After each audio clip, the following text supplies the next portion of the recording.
In winter, the Kaibab National Forest in northern Arizona becomes a place where technology is powerless and civilization seems like a distant memory. It becomes a trap for those who trust their navigators more than their own eyes. Every winter, county rescuers conduct dozens of operations to evacuate stranded vehicles and search for lost tourists. Sometimes they find those who never waited for help. This is where a family from Pennsylvania headed after flying to Las Vegas for their Christmas vacation. Their plan was to visit national parks and return on the evening of 24th December for a show, tickets for which were already waiting for them. However, instead of a festive show, they faced a struggle for survival, a battle that divided the family, leaving each of them alone with the snow, darkness, and the chilling horror of the thought that help would never come. Karen Klein taught ecology at a community college near Easton.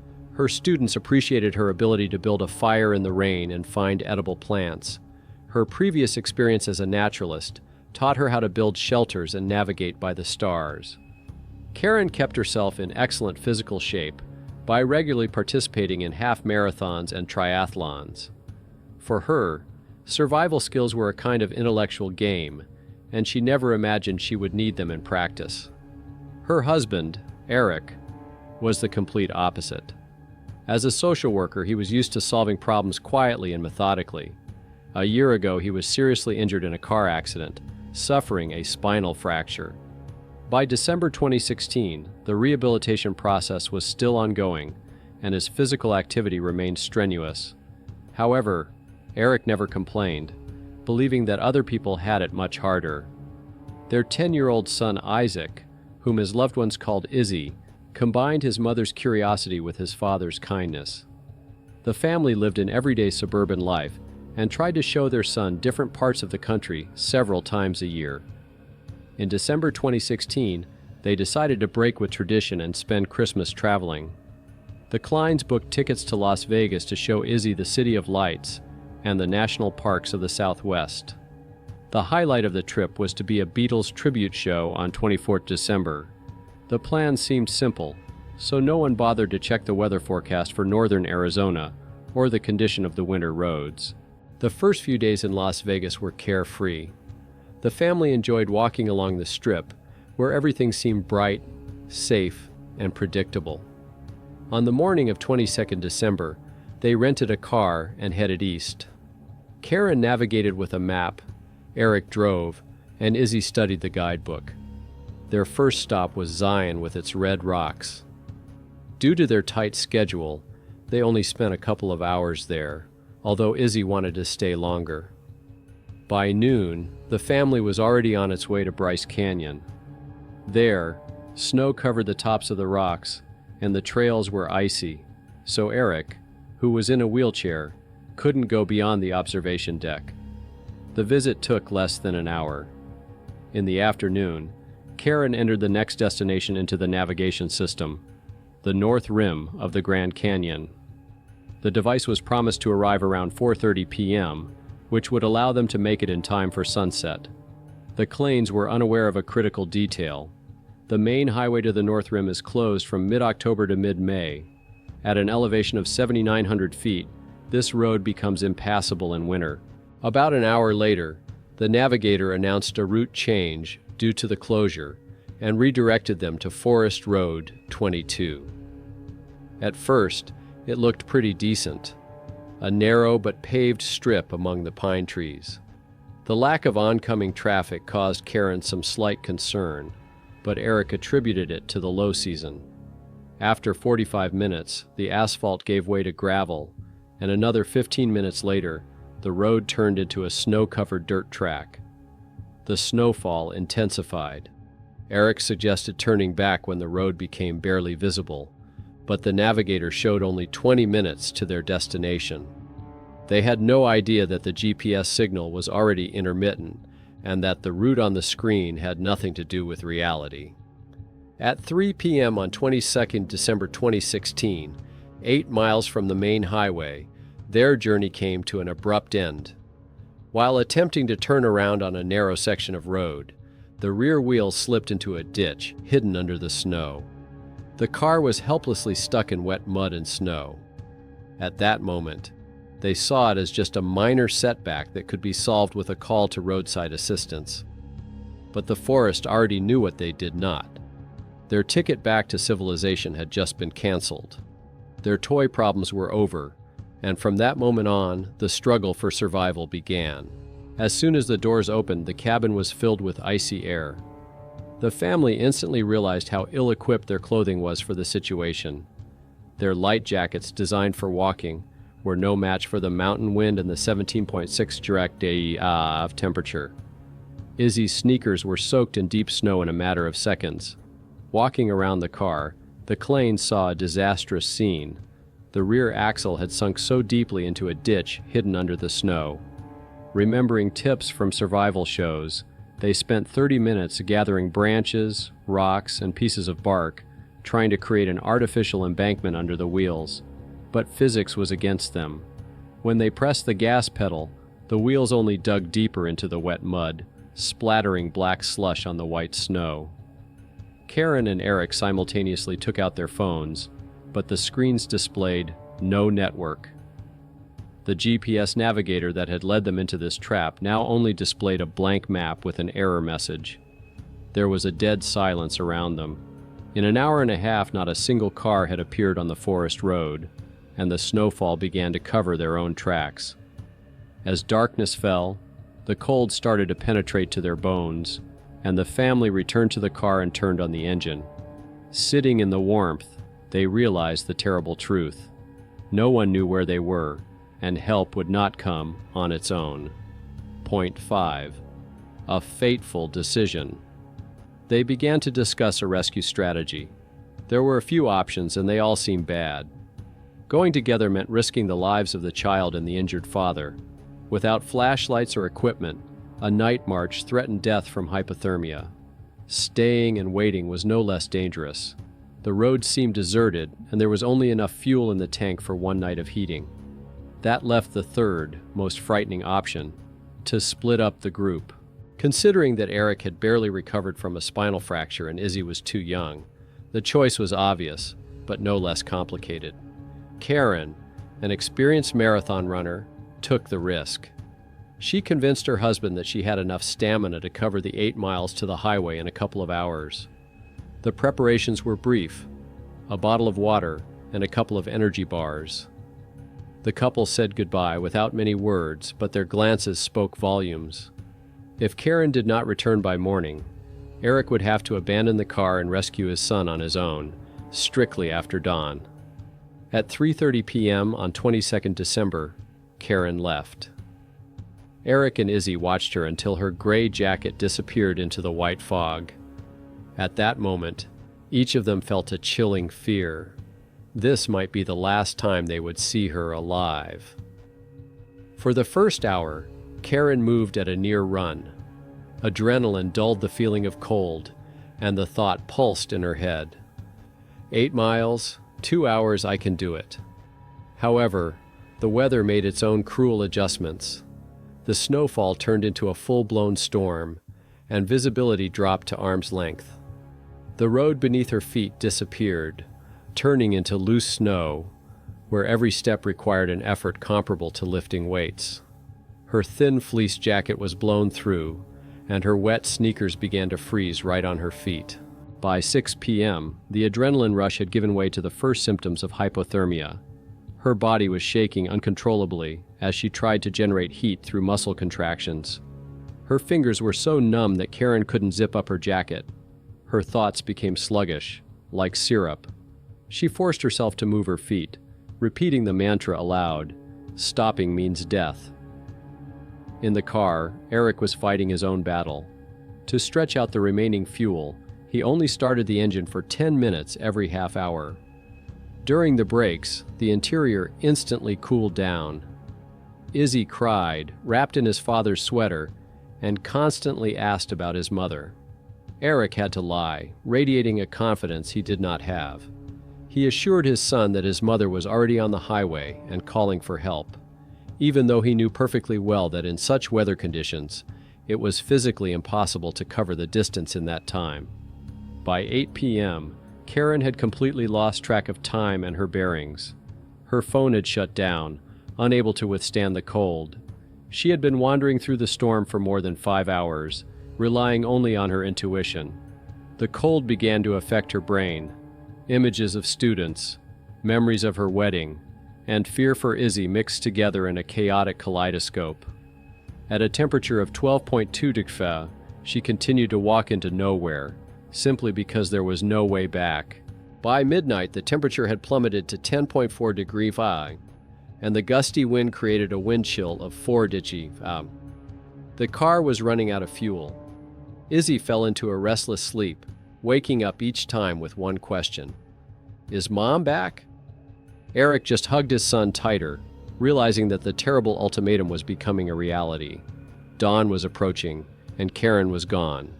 He had to make a choice that no father should ever have to make.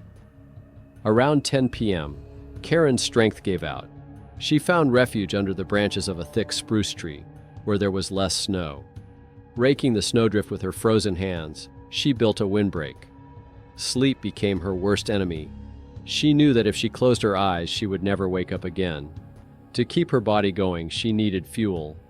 The last time she had eaten was that morning at the Vegas hotel. Desperation made her pick a bunch of pine needles.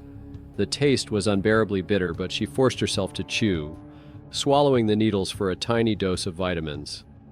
Later, she gnawed on an aspen branch, feeling the wood fibers get stuck between her teeth.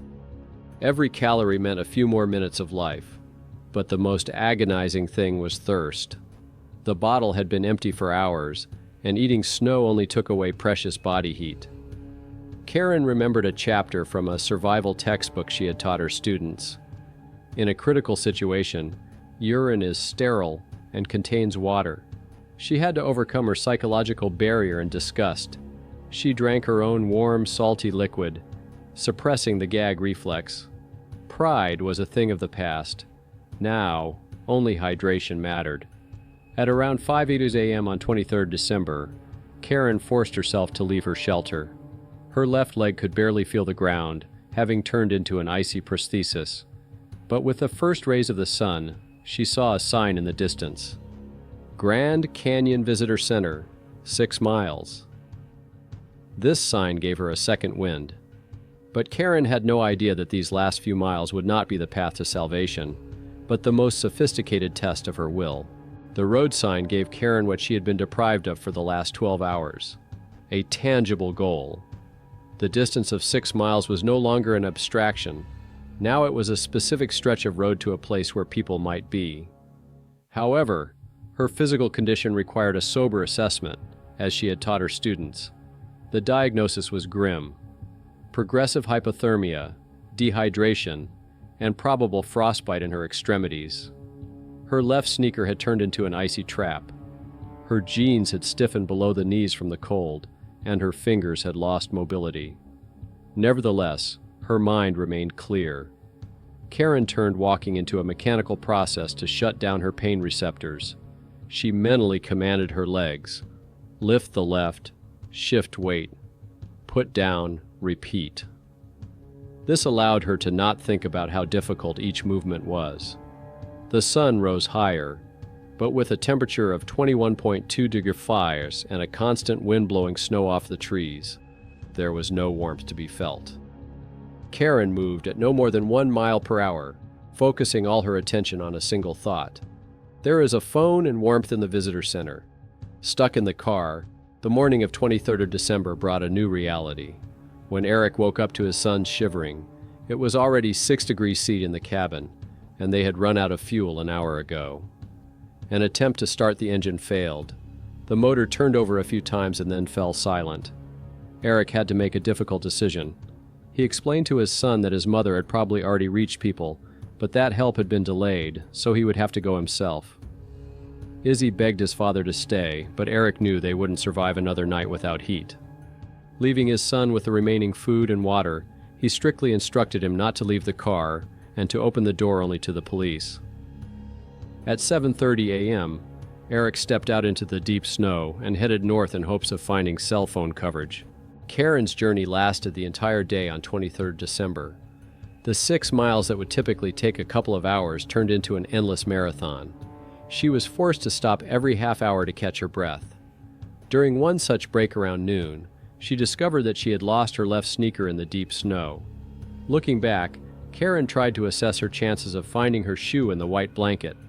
The search could take anywhere from 30 minutes to an hour, and time was her most precious resource. She decided to continue on with one sock. The consequences were immediate. The fabric got wet and froze, turning into an icy crust. Karen tried not to think about what was happening to her toes, knowing that second-degree frostbite was inevitable. To have an amputation, she would first have to make it to the hospital. The situation worsened around 2 p.m. While crossing a small ditch, she slipped and fell, feeling a sharp pain in her groin. She had probably torn or severely strained a muscle. She lay in the snow for a few seconds, fighting the urge to stay still and close her eyes, but forced herself to get up. Now, in addition to the cold, she felt a throbbing pain in her hip with every step, but it was a sign that her body was still alive. Meanwhile, Eric was moving north. The spinal injury he had suffered a year ago reminded him of itself with a burning pain. He had to stop every 20 minutes, leaning against trees to relieve his back, but the long pauses threatened hypothermia. After 4 hours of walking, he noticed a hill ahead. His experience in social services told him that the signal would be better on the mountain.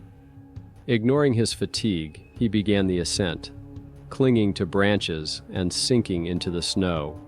At the top, he took out his phone and saw one flashing network bar. With trembling fingers, Eric dialed 911. Left alone, Izzy faced complete isolation. For the first half hour, he just stared out the window, wrapping his arms around himself. Then his fear burst out in silent tears.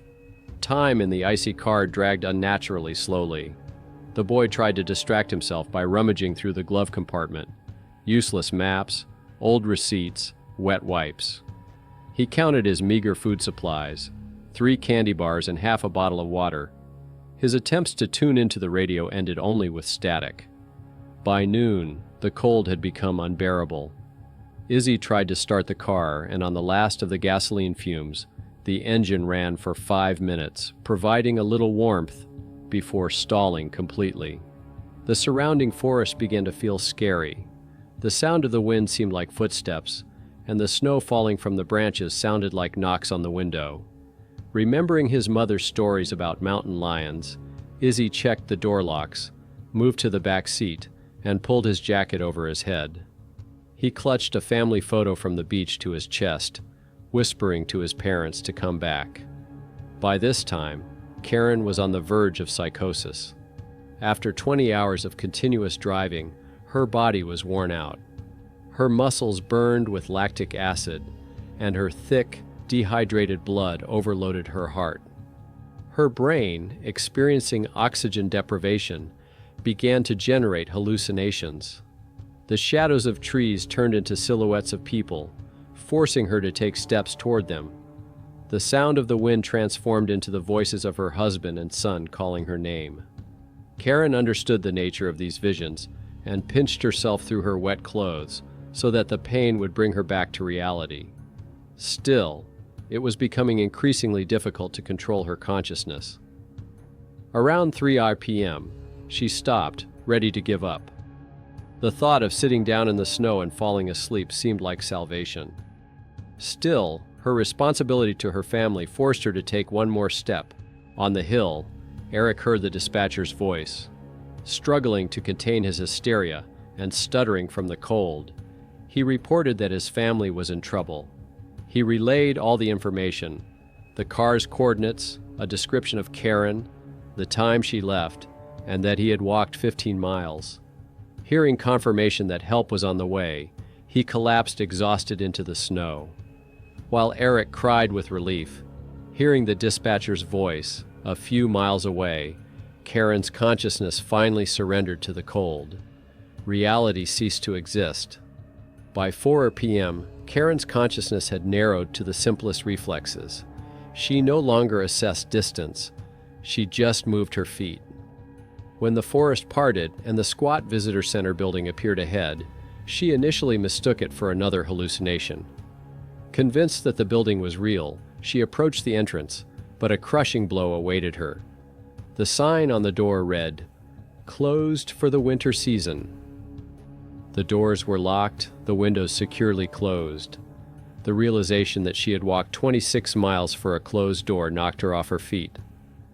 Karen fell to her knees and, for the first time on her journey, gave in to her tears. A few minutes later, she noticed a small booth nearby, a ranger station that had been mothballed for the winter. The windows were boarded up with plywood, except for one, which was covered with ordinary glass. This was her only chance. Karen moved closer and struck the glass with her elbow. She didn't break it on the first try. It took 3 blows for the glass to shatter. She knocked out the remains of the frame, cutting her hand, but she didn't even feel the pain because of the cold. Getting inside was a challenge in itself. With her injured leg and frostbitten fingers, it was almost impossible to climb over the windowsill. Karen pulled herself up with her arms, rolled over the frame with her stomach, and fell to the floor of the hut. The temperature inside was around 5 degrees Celsius, but the lack of wind and snow made conditions survivable. She had no strength left. She crawled to the wall, leaned her back against it, and let her consciousness slip away, whispering the names of her loved ones. Silence reigned in the empty hut. Nothing depended on her anymore. From that moment on, her life became a lottery, where every beat of her slowing heart was a bet. A large-scale search and rescue operation was launched 30 minutes after Eric's call. The Coconino County Sheriff's Office acted in 2 directions. A mobile group on snowmobiles moved to the car's coordinates, and a team of experienced trackers began combing the forest along Karen's presumed route. Eric himself was evacuated by a patrol SUV. He was immediately wrapped in thermal blankets and given hot drinks, while he marked the spot where he had left his son on the map with trembling hands. By 4:30 p.m. on 23rd December, the snowmobile team reached the car, which was almost completely hidden under a snowdrift. Through the fogged-up windows, the rescuers noticed movement inside. When they knocked, Izzy, still clutching the family photo in his hands, couldn't believe his eyes at first. The flashing lights in the twilight seemed to him to be another figment of his fevered imagination, like the sounds that had frightened him all day. But the engine's sound was authentic. When the door opened, the boy rushed to the first uniformed person. His first words were not about the cold or hunger. He asked if they had found his mother. The rescuers exchanged glances. They understood that the survival rate for a single person without equipment for a second day in such conditions was close to 0. Still, no one dared to tell the child this. They told Izzy that the search was underway and immediately began the evacuation. After 9 hours of icy solitude, he was taken to his father and doctors. The second group, consisting of 5 National Park Service trackers with dogs, faced an almost impossible task. They had to walk through the night forest following tracks that were being erased by the blizzard before their very eyes. At the same time, Karen's life was slowly fading away in the ranger hut. She lay unconscious on the floor.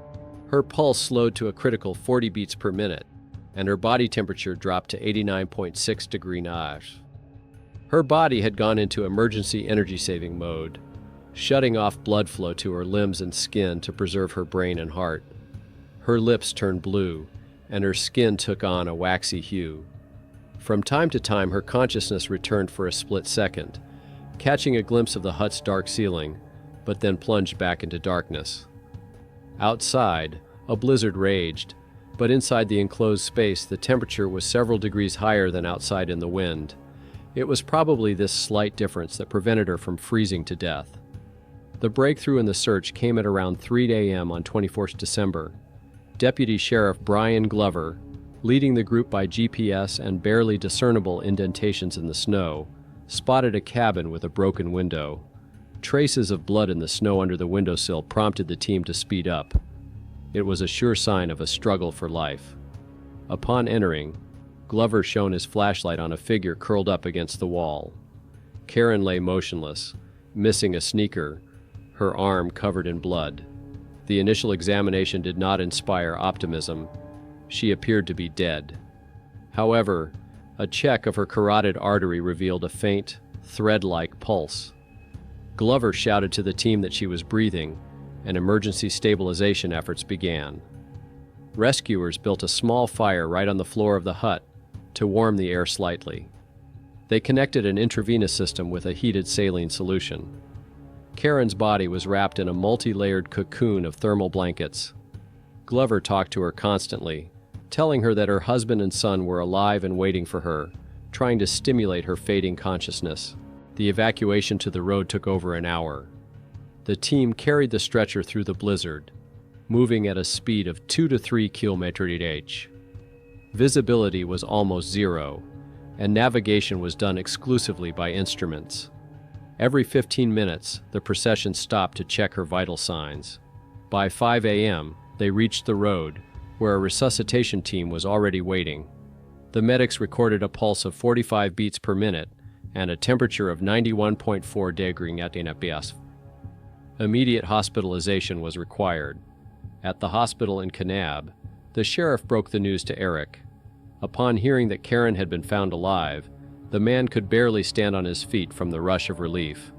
However, the victim's condition was assessed as critical.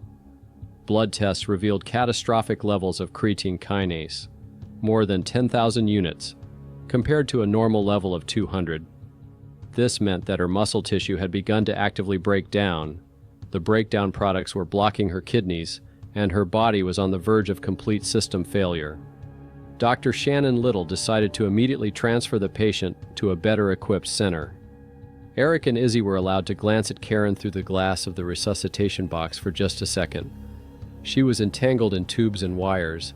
Her face was unrecognizable, but the monitors confirmed that she was still alive. Karen was taken to Dixie Regional Medical Center in St. George. For the next 48 hours, doctors fought to save her kidneys and limbs. Massive infusion therapy made it possible to avoid dialysis, and by 26th of December, her condition had stabilized. Contrary to initial predictions, amputation of her toes was not necessary. The tissue began to regenerate. However, the process promised to be long and painful. The family's first full reunion took place on Christmas Eve. Erica and Izzy were transferred to the same hospital for observation. The scene in the ward was almost wordless. They simply did not have the strength to talk, but an extended group hug spoke louder than any dialogue. The medical staff who witnessed this scene called the Klein's survival nothing short of a Christmas miracle. The exceptional resilience of the human body, combined with competent, albeit belated action, created a precedent with a happy ending where statistics had predicted tragedy. On 29th of December, the family was discharged and returned to Pennsylvania. However, their recovery was not limited to healing frostbite. The psychological trauma proved to be deeper than the physical. For months, Karen was tormented by nightmares in which she was drowning in snow and her cries for help went unheard. She was haunted by an irrational sense of guilt for leaving her family in the car. Izzy was diagnosed with post-traumatic stress disorder. He was terrified of loud noises and snowfall. It took a year of complete rehabilitation and work with psychologists. The horror they experienced transformed their perception of life. In an interview a year later, Karen admitted that her former pursuit of achievement had given way to an appreciation for simple moments of silence. After some time, the family finally closed this chapter by returning to Las Vegas for the Beatles show they had missed. It became a symbolic point in history, dividing their lives into before and after. The Klein family's story is a stark reminder of how vulnerable modern humans are to the wild. Every year, dozens of people in U.S. national parks fall into similar GPS traps, trusting algorithms more than their own eyes. Navigators often ignore seasonal road closures. Blizzards are indifferent to vacation plans, and the cold makes no exceptions for families with children. This tragedy could have been prevented by simply checking the park's website or calling the rangers. However, the main lesson of this story lies not in preparation, but in the human spirit.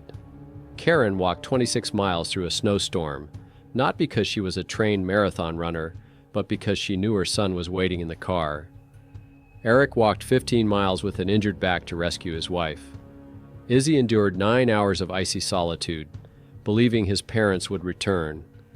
The events in Kaibab Forest prove that between inevitable death and rescue, there is often only one thing standing in the way: an unyielding will to live for those we love. This story ended with a miracle, but it leaves a heavy aftertaste.